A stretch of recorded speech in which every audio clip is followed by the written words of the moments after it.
Et à 7h43, votre invité, Oui. Jean-Jacques Marc Brincourt, co-auteur de Coluche, putain de mec, aux éditions du Chêne. Et j'ai le livre entre les mains. Bonjour Marc Brincourt. Bonjour. Bonjour. Alors attendez, il faut que la caméra... Je lève le... On peut y aller là? Ouais, on peut y aller. Est-ce que la caméra peut y aller? Voilà. Voilà. Voilà. Bon. Coluche, il y a 30 ans, Coluche décédé, hein, Marc Brincourt. Ce livre que vous avez coécrit avec Jean-Pierre Bouixou et une préface de Thierry Lhermitte aux éditions du Chêne. Il y a 30 ans, donc, Coluche décédé des suites d'un accident de moto, on le sait. Il avait 41 ans, seulement 41 ans. Hein, alors, dans ce livre, des quantités de photos. Quel Coluche avez-vous voulu montrer? On a voulu montrer un Coluche à la façon un peu de Match, hein, parce que je travaille à Paris Match. Oui. Et voilà, c'est pas forcément un album, seulement un album hommage. C'est aussi, on a montré toutes les facettes de Coluche. Les zones d'ombre, sa générosité, C'est quoi son les zones caractère. d'ombre C'était quoi les zones d'ombre de Coluche? C'était un caractère un peu difficile quand même. Ah bon? Ah oui. Puis ses excès, les fêtes, la drogue, l'alcool, ses humeurs, ses excès d'humeur. Même surtout sur les, par exemple, par rapport au cinéma, par rapport aux réalisateurs avec lesquels il a tourné, c'est pas franchement passé très bien. Il a tourné à chaque fois. 24 films, je crois. Oui, c'est ça. Oui. 24 films, dont des films, d'excellents films. Moi, je me souviens. Pas tous comiques, hein. Non, il y a Ciao Pantin, évidemment. Ciao Pantin, oui, Claude Berry, César du meilleur acteur. Hein, César pour du Ciao meilleur Pantin. acteur. Ouais. À la télé aussi. Oui, Il bien avait sûr. créé un faux journal télé sur Canal+. Oui, ça, bien c'était sûr. génial. Ça, c'était génial. C'était un rendez-vous quotidien qu'on se régalait. Ouais. Voilà. Mais voilà, on a voulu montrer toutes ces facettes. Et puis, il y a aussi dans ce livre un Coluche un peu qu'on n'a pas beaucoup vu. Je pense qu'on est les seuls à Match à avoir. C'est le Coluche intime. C'est le Coluche en famille chez lui.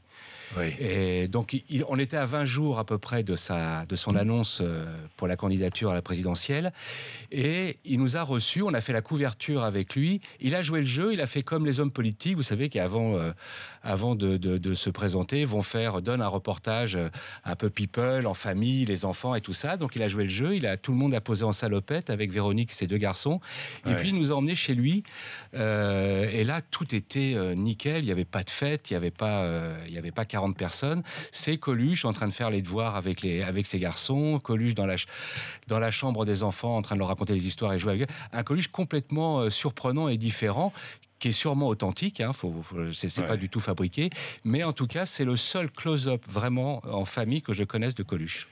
Coluche, un humoriste, quelqu'un qui a fait de la radio, qui a tourné 24 films, donc qui a été acteur, un homme qui a été candidat à la présidence de la République, qui a été brisé par la classe politique dans son ensemble, droite et gauche réunis. Il a fait peur à la classe politique.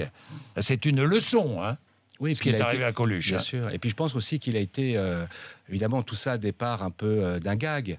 Et puis ça s'est monté très vite. Il a atteint les 18%, si je me souviens bien. Oui, dans les sondages.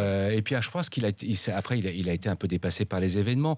Mais comme vous dites très justement, ça a fait peur à la classe politique. Il a été là, ils se sont retournés contre lui. Et puis après, ça s'est terminé un peu bizarrement par une grève de la faim, qui n'était pas vraiment une grève de la faim, voilà. Mais en tout cas, 18%, et puis avec des Johnny Hallyday qui avaient pris parti pour lui, qui avaient dit que je voterais pour lui. Enfin, c'est monté comme ça. Ouais, puis c'était surtout dirigé contre Giscard. On retrouve dans cette candidature tous ces sketchs qu'il a fait contre la politique. Oui. Moi je me souviens, c'est pas dur la politique comme métier. Tu fais 5 ans de droit et tout le reste c'est de travers. Non mais puis alors il était évidemment opposé fermement, indémodable. C'est indémodable ça. Il était fermement opposé évidemment à la politique à vie. Hein. D'ailleurs, Beppe Grillo, l'humoriste aussi, comme Coluche, le Coluche italien, est en train lui d'engranger les succès en Italie. C'est le prolongement. Avec le même ton. Avec le même ton, c'est le prolongement, évidemment. Bon, il y a ce Coluche qui s'est essayé en politique, qui a été brisé par la classe politique, qui un jour a décidé de s'arrêter là, quoi. Oui, il a vu que ça... Je crois qu'il perdait le contrôle. Il perdait complètement le contrôle de tout ça. Bien sûr. Puis il a préféré arrêter parce que finalement, il voyait que tout ça allait trop vite et surtout trop loin.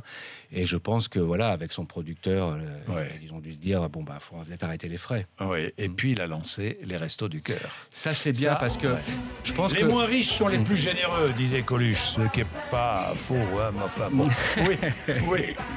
Oui, et puis en plus ça se terminait un peu en autre boudin quand même son histoire de politique.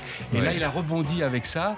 Et là c'est le Coluche généreux, c'est le Coluche qui lance des messages, qui lance des appels, à côté un peu Abbé Pierre de ces années-là. Et là, c'est un Coluche formidable qui a agi. Et quand on pense que ça dure encore maintenant, c'est absolument fabuleux. Oui, à propos... il est toujours dans l'actualité. Regardez à propos du syndicalisme. D'aucuns diront que le syndicalisme est à la société moderne ce que le mercurochrome est à la jambe de bois. À cela, je dirais, rappelez-vous de l'essentiel, le capitalisme, c'est l'exploitation de l'homme par l'homme. Le syndicalisme, c'est le contraire. Non, mais... c'est extraordinaire. Ah, non, mais c'est extraordinaire. C'est vrai que c'est extraordinaire. Il y a tellement, évidemment, dans ce livre. Ça n'a pas vieilli, hein.